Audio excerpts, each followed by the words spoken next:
Hey guys, it's Will from Potato Strong. I just wanted to do this video to help you troubleshoot some potential problems you have with losing weight. If you've been stuck at a certain weight or even gaining weight on this type of a plant-based diet, I've noticed some common issues when you dig a little deeper. So you might not think that you might think that you're doing everything right and you're not really getting results. And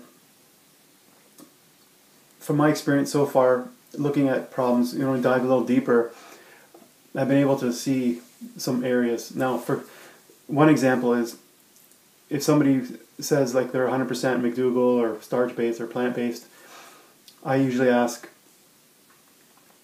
have you ever gone into a restaurant, like if they haven't lost weight for a year or something like that?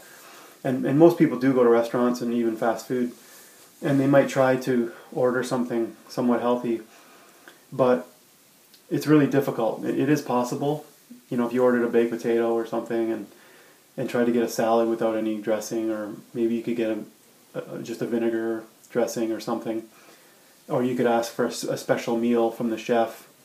But so many things are pre-prepared, like sauces and things. It's going to be pretty difficult. And then there's people that might not even do that. They might just eat whatever's on the menu. And then of course fast food. Even if you get a veggie burger, there could be a lot of fat or cooked in oil, and French fries. So those are some problem areas that most people do go to restaurants, to hang out with family, social. And then there's parties and things at other people's houses. You've got, at home, what can be really problematic is chips and crackers. So, obviously eating chips is really high in calories and fat. Crackers can be pretty bad too, and they're easy to snack on. They're salty, and you don't even realize that you're going through, boxes of these things. So there's people that have been focusing on, like, maybe I need to eat less rice or cut back on the vegetable portion on my plate.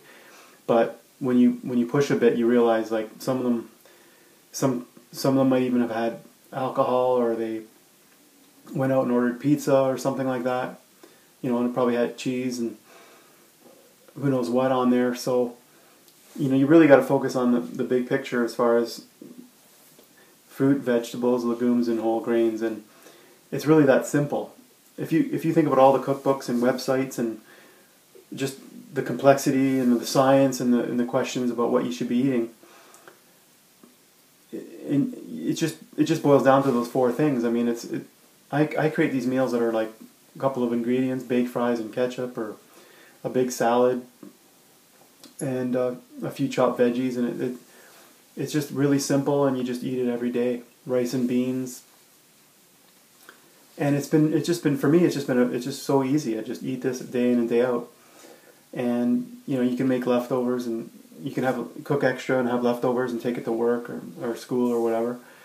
And but I just find that people are really having trouble to really identify what their issues are. They might think they're doing everything right.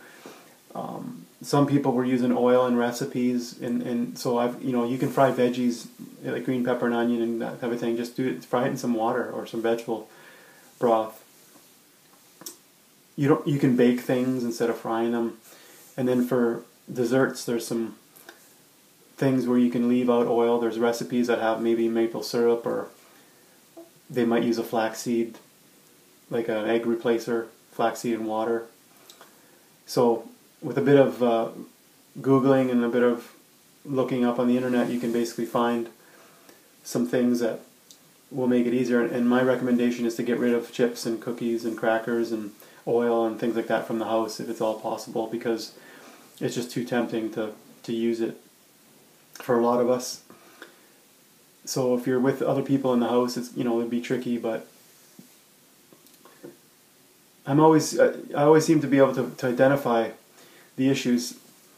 It's kind of a rare situation, but if someone was just eating fruit, veggies, legumes, and whole grains there might be some things, and they didn't have any oil or any junk food, or didn't go to restaurants or fast food and chips and crackers and all that.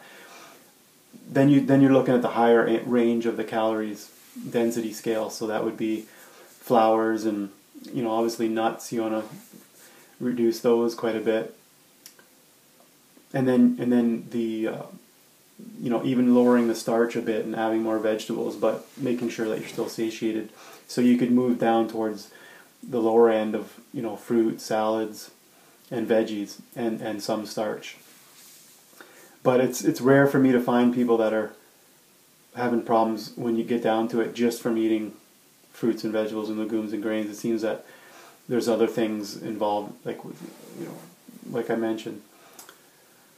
So, as best you can, try to really objectively look at what you're eating. If you have to write it down, you could just keep it to yourself, but every time you eat something, try to log it down.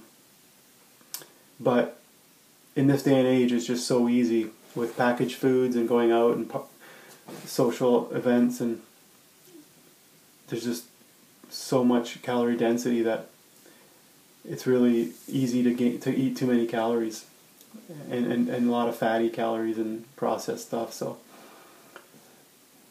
when you eat these potatoes and rice and beans and fruit and veggies and that type of thing, it's very filling and low calorie. I mean, you can eat four or so potatoes, be super full, satiated, and it's like 500 calories or something like that. It's just, whereas if you go to a restaurant, it could be easily 1,500. I mean, it could be almost a day's worth of calories.